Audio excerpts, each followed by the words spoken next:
싶었어요. 안심이 들었어요. 그렇지 않아요? 자기 다윗 왕의 아버지에게 한 일을 솔로몬이 알고 있거든요. 그러니까 처형을 할 것인가 말 것인가 초조하게 떨고 있는데 자기를 불러서 경계선을 이야기해 주면서 그걸 넘지 않으면 네가 살고 넘으면 죽으리라. 그래서 시므이가 왕께 대답을 좋습니다 그랬어요. 38절 시므이가 왕께 대답하되 이 말씀이 좋습니다. 내 주 왕의 말씀대로 종이 그러하겠나이다 하고 이에 날이 오래도록 예루살렘에 머무니라. 예루살렘 떠나지 말라 했으니까 오랫도록 예루살렘 떠나지 않고 경계선을 넘어가지 않았습니다. 그런데 사고가 터집니다. 사람의 결심은 오래가지 못합니다. 자기 이익에 결부되는 일이 있으면은 막 잊어버려요. 경계선을 잊어버려요. 왕의 명령을 잊어버려요. 인간의 한계죠. 인간은 완전하지 않습니다. 잘 잊어버려요. 그리고 조금만 여유만 있으면은 잘 잊어버리고 옛날로 돌아가 버리죠. 자기 이익에 초점을 맞춘 시므이는 어떻게 합니까? 39절 3년 후에 3년까지는 용하게 참았어요. 그런데 3년 후에 시므이의 두 종이 가드 왕 마아가의 아들 아기스에게로 도망하여 간지라. 어떤 사람이 시므이에게 말하여 이르되 당신의 종이 가드에 있나이다. 이 종이 말이죠. 주인의 약점을 잘 알았어요. 주인의 약점은 뭐냐면 우리 주인 시므이는 예루살렘을 벗어나지 못한다. 벗어나면 왕에게 죽는다. 그걸 알았거든요. 그 종이 이제 종살이할 필요가 뭐 있느냐. 도망쳐도 우리 주인은 예루살렘만 넘어가면은 우리 잡아로 못 온다. 그 약점을 알았어요. 그 약점을 이용하는 거죠. 그래서 종이 그렇게 계획을 하고 타이밍을 맞춰가지고 도망을 칩니다. 그런데 어떤 사람이 너희 종 말이죠. 시므이에게 와서 너희 종 말이죠. 저 블레셋 가드에 있더라. 통지를 해줍니다. 그러니까 그 소식을 듣자마자 잡아러 가야 되겠다 생각이 되죠. 잡아러 가야겠다는 생각은 뭡니까? 예루살렘을 벗어나야 되겠다. 약속한 것을 잊어버리죠. 왕과 약속한 것을 잊어버리죠. 안 넘어가겠습니다. 그렇게 하겠습니다. 좋게 여기고 큰 소리 빵 쳤습니다. 그런데 자기 이익하고 결부가 되는, 이런 종의 가격은 비쌉니다. 한 종을 살려면 돈이 많이 들거든요. 종 둘을 잊어버리다면 큰 손해를 본 거예요. 이 손해를 만회하기 위해서 종을 잡아와야 되잖아요. 그래서 예루살렘을 벗어나야 된다. 그 멀리 블레셋까지 갔다가 종을 잡아왔어요. 이 소문이 다윗 솔로몬에게 들려졌어요. 솔로몬 그냥 했겠어요. 불러드리기죠. 그래서 약속한 대로, 언약한 대로 죽였어요. 이게 이후의 말씀인데요. 3년 후에 39절 3년 후에 시므이의 두 종이 가드왕 마아가의 아들 아기스에게로 도망하여 간지라. 어떤 사람이 시므이에게 말하여 이르되 당신의 종이 가드에 있나이다. 시므이가 그 종을 찾으려고 일어나 그의 나귀에 안장을 지우고 가드로 가서 아기스에게 나아가 그의 종을 가드에서 데려왔더니 시므이가 예루살렘에서부터 가드에 갔다가 돌아온 일을 어떤 사람이 솔로몬에게 말한지라. 왕에게 일러 바쳤어요. 약속한 시므이가 약속을 어겼습니다. 가이드라인을 넘어섰습니다. 그래서 솔로몬이 시므엘을 불러들이죠. 42절 봅니다.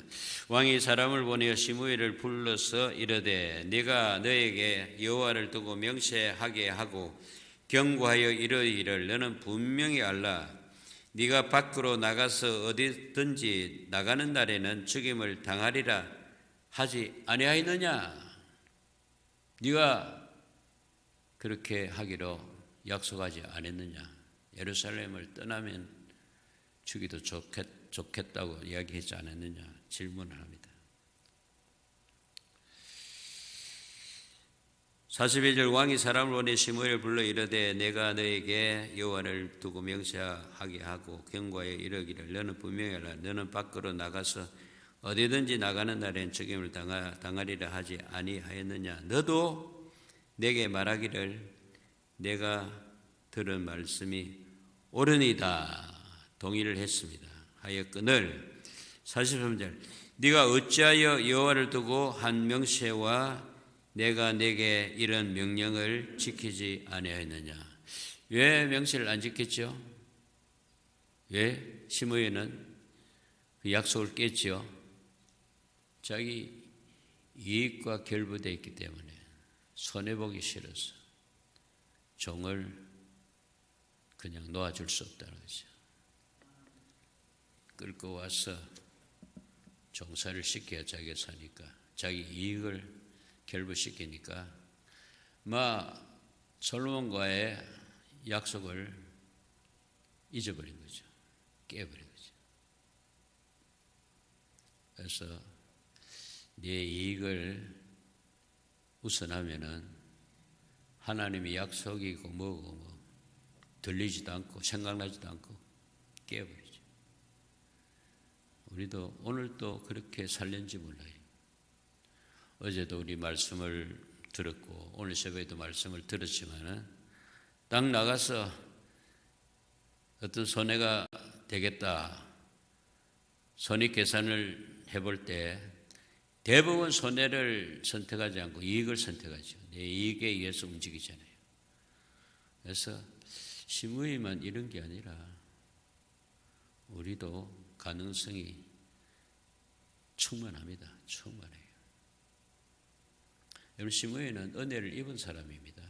왜냐하면요 다윗에게 한 짓을 생각하면은 벌써 죽어도 죽었을 텐데 은혜를 입었지 않습니까? 다윗이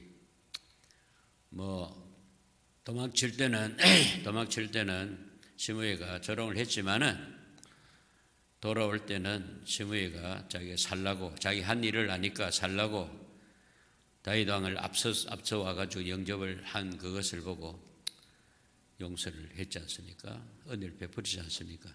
그러면 은혜를 받았으면은 은혜 받은 자로서 살아야 되는데 또 옛날 거짓을 한다는 거죠. 솔로몬에게도 충분히 조롱할 가능성이 있고 반역할 가능성이 있습니다. 그래서 다윗이 유언에 시므엘을 지혜롭게 잘 처리하라. 아버지가 유언을 했거든요. 그래서 다윗은 성급하게 일을 하지 않습니다. 시간을 두고 천천히 순리대로 합니다. 그래서 솔로몬이 아버지에게 시므엘이 한 짓을 알면은 알고 있지 않습니까? 아는데 또 불구하고 다른 사람 다 죽이는데 안 죽였잖아요. 기회를 줬잖아요. 은혜를 베풀었잖아요. 그런데 은혜를 깨는 거죠. 우리가 여러분 하나님께 받은 은혜는 말로 다 할 수 없습니다. 여기까지 살아오면서 그 은혜로 살아왔지 내 힘으로 살아왔습니까?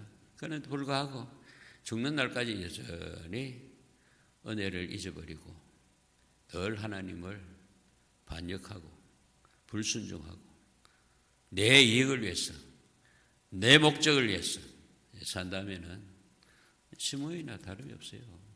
시므엘가 죽듯이 이제 죽는 거죠. 끝나는 거죠. 망하는 거죠. 이 결단은요 인간의 힘으로는 결단 내리기 힘들어죠. 내리다 하더라도 자꾸 바꾸죠. 늘 성령 충만하시길 바랍니다. 성령 충만은 뭐냐면 성령이 나를 지배하는 삶이죠. 성령으로 가득 차면은요, 성령이 나를 이끌어가죠. 그래서 성령이 empty되고요, 내가 가득 차면요, 심의 짓을 계속하는 거죠. 죄의 결과는 사망입니다. 내 중심으로 살면 내가 책임져야 돼요. 우리가 무슨 힘이 있어서 책임을 지겠습니까? 전능하신 하나님이 책임져 주셔야 되지. 은혜를 입어야지. 은혜 안에 살아야지. 주 안에 살아야지. 이게 참 우리의 문제입니다.